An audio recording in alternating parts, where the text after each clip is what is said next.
Welcome to the latest midweek car competition judging video here at BOTB. We'll now hand over to the lawyer from Onside Law who'll oversee the proceedings. My name's George Cottle from Onside Law and I'll be overseeing the judging this morning. Firstly, I can confirm that the competition data has been sent to the auditing company as is. I would now like today's judges to introduce themselves and, using the secure link provided, mark on the screen where they think the centre of the ball should be. The group will then come to a final panel decision. Good morning, my name's Matt Cannon. I'm a senior county referee and footballer.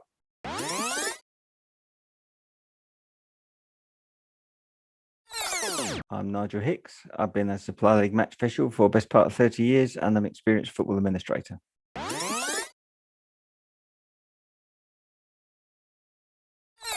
Good morning, my name is Leo Donnellan.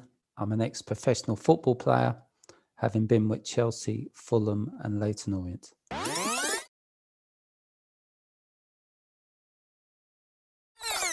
Good morning, my name is Alain Goma. I'm an ex-professional football player, having played for Paris Saint-Germain, Newcastle and Fulham.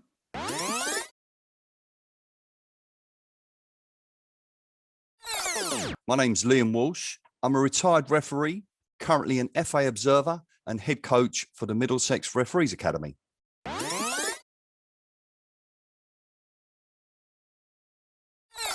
Good morning. My name's Peter Giorgio and I am a football and futsal referee.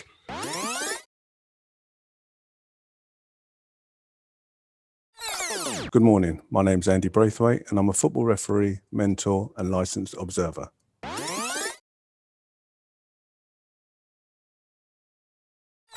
Hi, I'm Jenna Scalacci, former professional footballer. I'm now a head coach in a Tottenham College programme.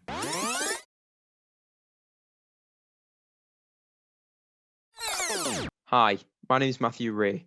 I've affiliated in multiple counties across England and have refereed from grassroots through to professional academies.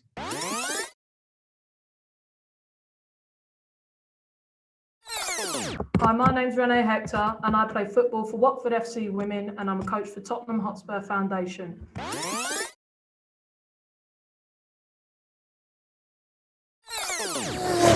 Judges, please now come to a final panel decision. For your reference, the larger white cross is the calculated average of the 10 individual selections. Thank you very much, George. Good morning, everybody. Good morning. Morning. Good morning. So we've got two players in shot, both with sort of strange expressions on their faces and their arms are in sort of passive, they're not really in motion. They seem to be just sort of hanging by their side. The player in the blue seems to be the one that is lifting his arms, and I can't personally tell whether he's just slightly jumping or he has jumped and is coming down, or in fact whether he's just got very long legs and is standing on the pitch.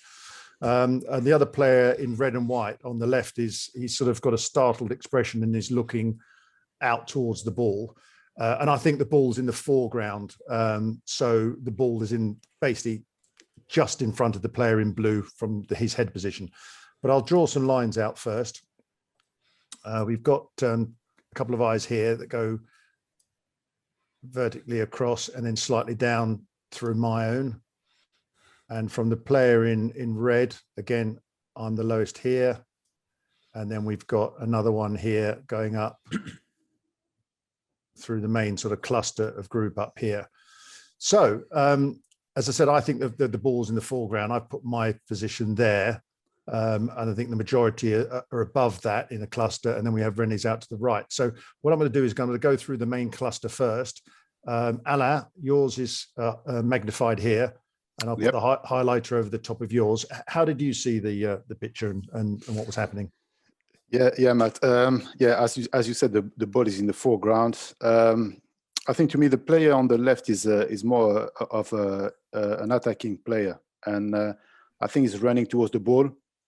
Is looking slightly above horizontal, while the player on the right, I think, is actually, I was not sure if he's looking at his opponent or if he was looking at the ball, because to me I think he's more interested in blocking. You see, he's got his right arm across. Maybe he's trying to block the player in red and white to reach the ball, and yeah, he's looking, horizontal,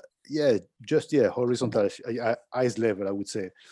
But if you look closely at the sleeve of the player in red and whites, I think it's in front of the hand of his opponent. So I think so basically he's in front of him. He passed his shoulder in front of him, and for me is the favorite to win the ball.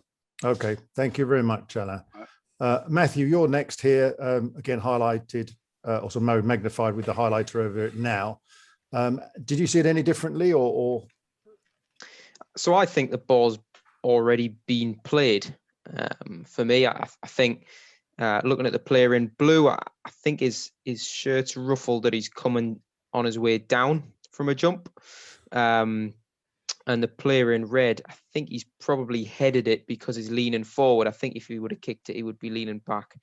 And I think, yeah, the ball's going out in front of them into the foreground. So I think for me, the player in blue is looking almost on that horizontal across, and the player in red is looking slightly above horizontal. Okay, thank you very much.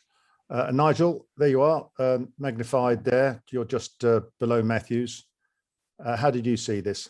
Yeah, so I mean, for me, it took me a bit of a while to think through this picture, what may be happening here. But I felt possibly that the ball is just passing them, or it may be a shot from someone out of picture, because I do think that there's a bit of a gap between the players and the ball. I think, as you say, the ball is nearer to us. Or it may be that it's bounced in front of them, and they're, so the ball seems to be floating, or it's just hanging there, because it doesn't look as though it's from their bodies that they're tensed, it's coming towards them, or that they're making great progress towards it. So yeah, I think it's closer to the player in red, because I think just from the angle of his head, I think he's looking more towards us, and therefore the ball is nearer him than the player in blue.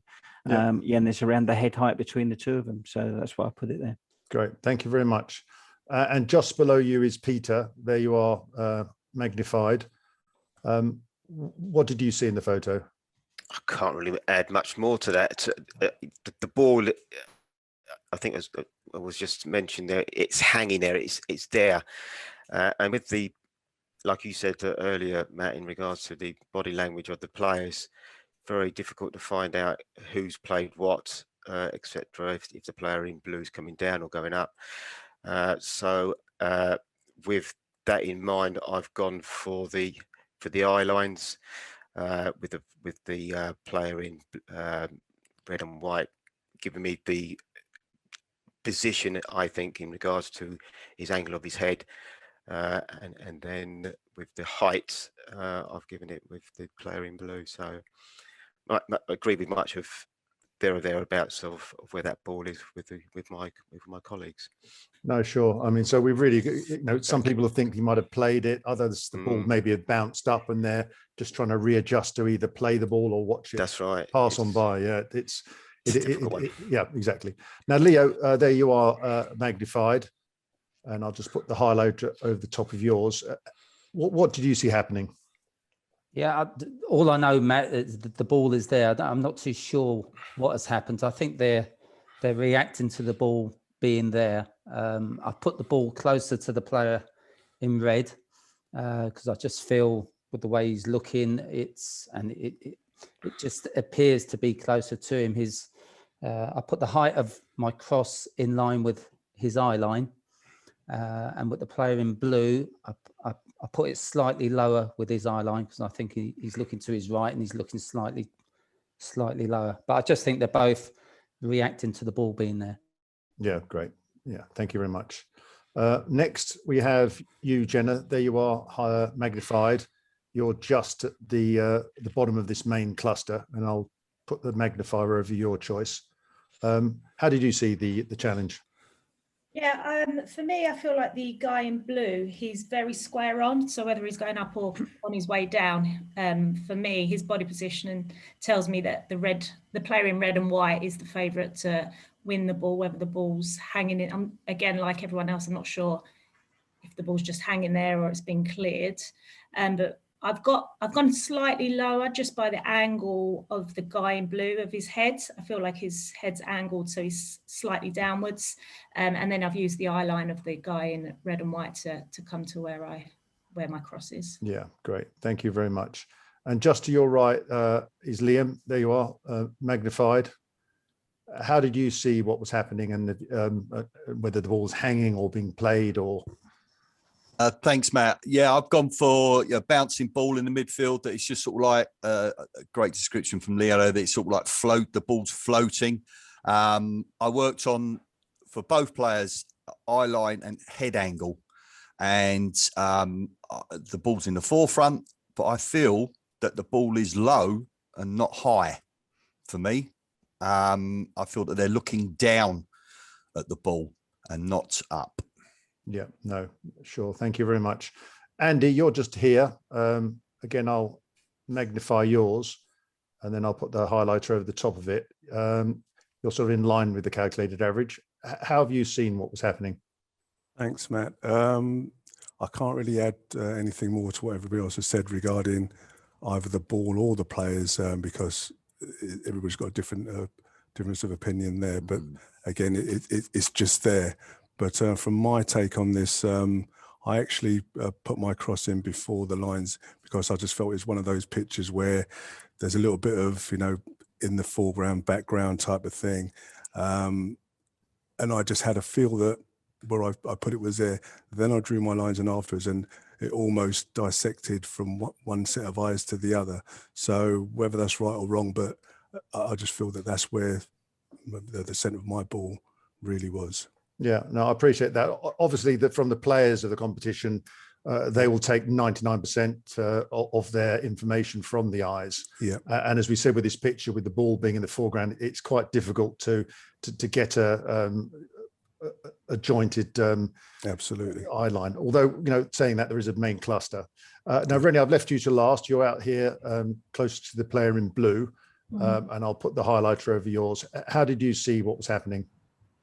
Yeah, so I actually felt like it was potentially a bit of a ball over the top / bouncing ball situation. I feel like the player in red and white is probably the attacker, and the player in blue is defending just purely by his body position. So I don't actually think the player in blue is really looking at the ball. I think he's trying to look over his shoulder to the player in blue and white and trying to get his arm across him to stop him beating him in a bit of a race. I feel like the player in red and white, I think his shoulder is dropped because I think he's trying to shimmy out the way of the player in blue in his challenge.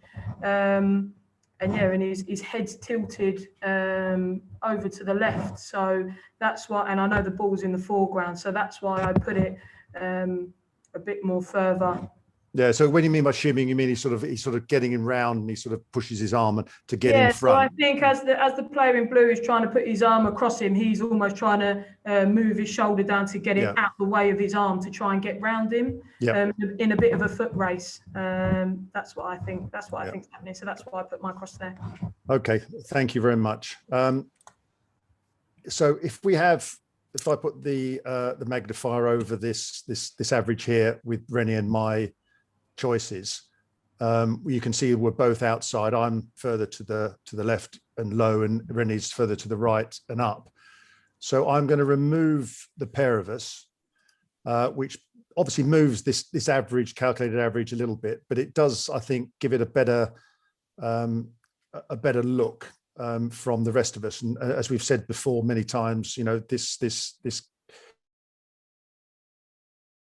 single person's choices, apart from Rennie and myself. So I don't think I'll take this to a vote. I think this is, it makes sense. It's how we've done it before. But I will go through individually just to, if anyone wants to add anything else or look at it with one or the other choices put back in. So I'll come to you first, Nigel. I'd go with what you've chosen. I think that's well judged. Well done, Matt. Yeah, thanks. Leo? No, I agree with what you said, Matt. Yeah, great. Alain? Yeah, I agree with that, yes. Great. Liam? Sorry, yes, I agree with your lead on this, Matt. Great, thank you. Peter? Yes, I do. Great. Andy? Yes, I'm fine with that. Jenna, Yeah, happy with that. Matthew? Yeah, encompasses the cluster, so it's good for Yeah. me. And I will, because I've mentioned it, I'll go to you, Rennie, as well, just to see how you feel about it. Obviously, your choice is closer and mine's lower. Yeah, no, I agree. It actually moved the cross up slightly higher towards where my cross was anyway. Yeah. So I agree with that. Yeah. That's a very good point. Thank you very much. So, George, after a good debate, we've decided to judge the calculated average with myself and René's crosses removed, which brings the choice within a very tight cluster between the two players as shown. Perfect. Thanks, Matt. If everyone's happy, then please go ahead and click submit. Thanks. The winning coordinates judges are 2010, 1030. These coordinates will now be passed to the auditing company ASITS to calculate the winner of the competition, and they will then inform BOTB. That concludes the judging process. Thank you.